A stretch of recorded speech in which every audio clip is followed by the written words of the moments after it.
Masyarakat Situbondo bersorak-sorai menyambut kompi marinir Belanda. Loh, kok bisa? Tampak pasukan marinir Belanda mengarungi perairan Pasir Putih Situbondo.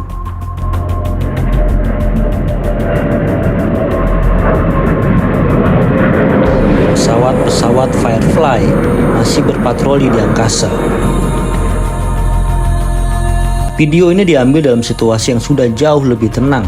Sebelumnya, pukul 10.04 WIB, kapal destroyer Pitt Heen mulai menembaki pantai dan sekitar pangkalan 10 Angkatan Laut Republik Indonesia yang dipimpin oleh Mayor Waro dan Mayor Atelwe.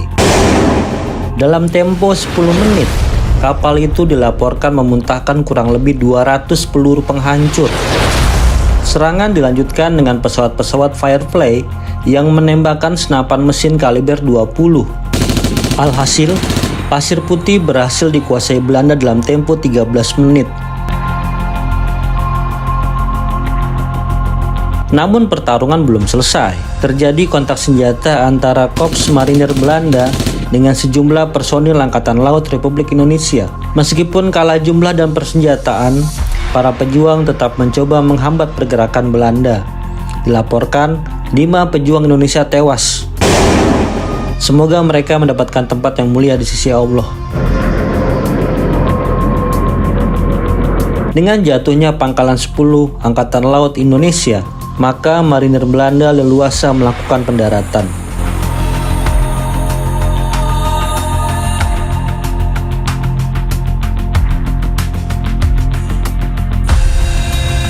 Konvoi pasukan marinir Belanda dipecah dua.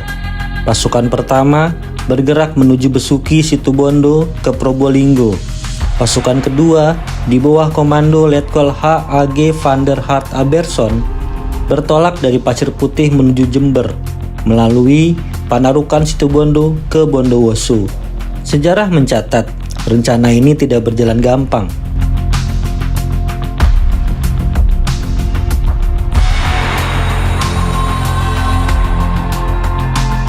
Masyarakat Situbondo bersorak-sorai menyambut kompi marinir Belanda. Loh, kok bisa? Jangan keliru pikir. Ini hanya settingan. Mereka dipaksa oleh marinir Belanda berbuat demikian. Tujuannya rekayasa visual untuk propaganda di dunia internasional bahwa rakyat Indonesia mendukung agresi militer Belanda.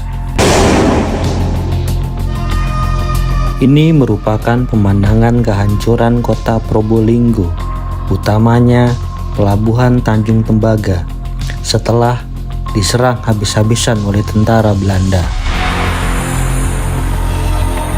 Pasukan pertama dihadang oleh pasukan seksi Sersan Mayor Samaun. Terjadi pertempuran hebat di pertigaan dalam Buduan yang menghubungkan Besuki dan Bondowoso. Sementara menjelang Probolinggo, pasukan marinir Belanda diserang oleh satu kompi tentara Republik Indonesia yang ditugaskan oleh Mayor Abdul Rashid.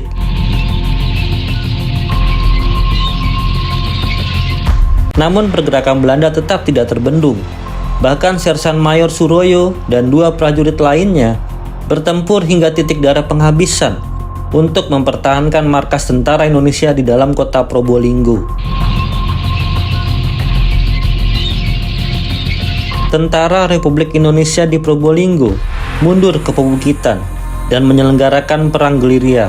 Perang ini mendapat dukungan dari rakyat Probolinggo, termasuk Muhammad Saleh, seorang dokter yang secara berkala mengirim obat-obatan bagi para pejuang gerilya.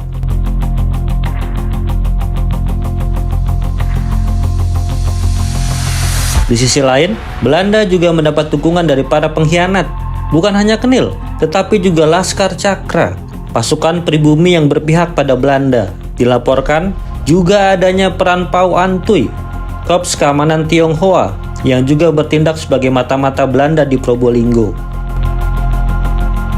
Belanda kemudian dengan cepat menyisir daerah Lumajang lewat Probolinggo. Salah satu target Belanda adalah menguasai pabrik gula Jatiroto di desa Kaliboto.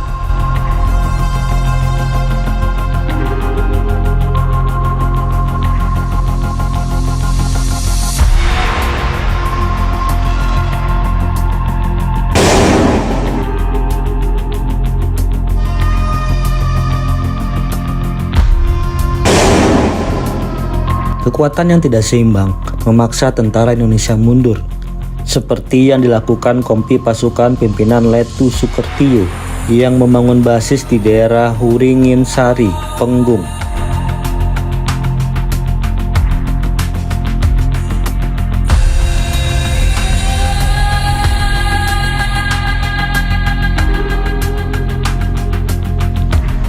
Dalam catatan sejarah, pada 29 Juli 1947, Kompi Sukertio menyerang pertahanan Belanda di pabrik gula Jatiroto.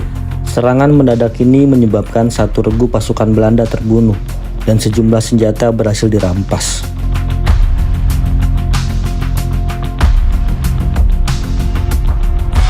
Pada awal September 1947, ketika iring-iringan truk dan jeep pasukan Belanda mengadakan penyisiran di Negosari, pasukan Sukertio menghadangnya.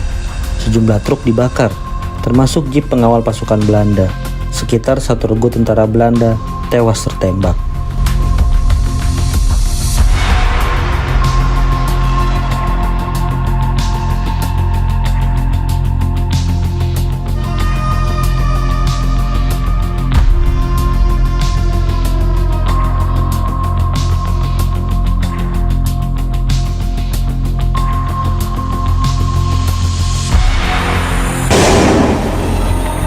Pada 21 Juli 1947, pukul 00, Jenderal Spoor resmi memimpin pelaksanaan agresi militer Belanda I.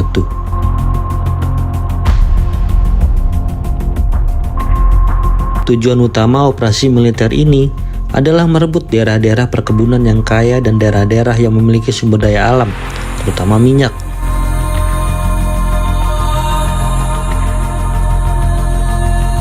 Tujuan kedua, menduduki Solo dan Yogyakarta sebagai pusat politik dan militer Republik Indonesia dan menawan para pemimpin politik dan militer Republik Indonesia. Namun, sebagai kedok untuk dunia internasional, Belanda menamakan agresi militer ini sebagai aksi polisionil dan menyatakan tindakan ini sebagai urusan dalam negeri.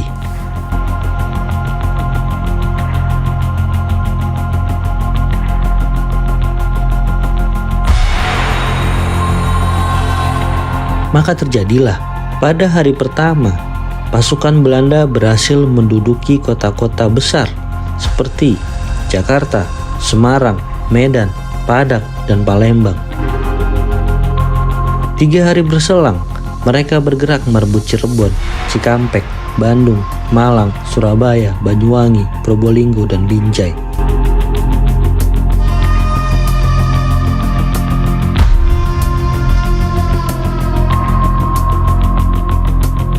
Dengan serangan mendadak ini, Belanda menguasai daerah pertanian penghasil pangan di Jawa, perkebunan di Jawa Timur, serta ladang minyak dan pertambangan batu bara di sekitar Palembang.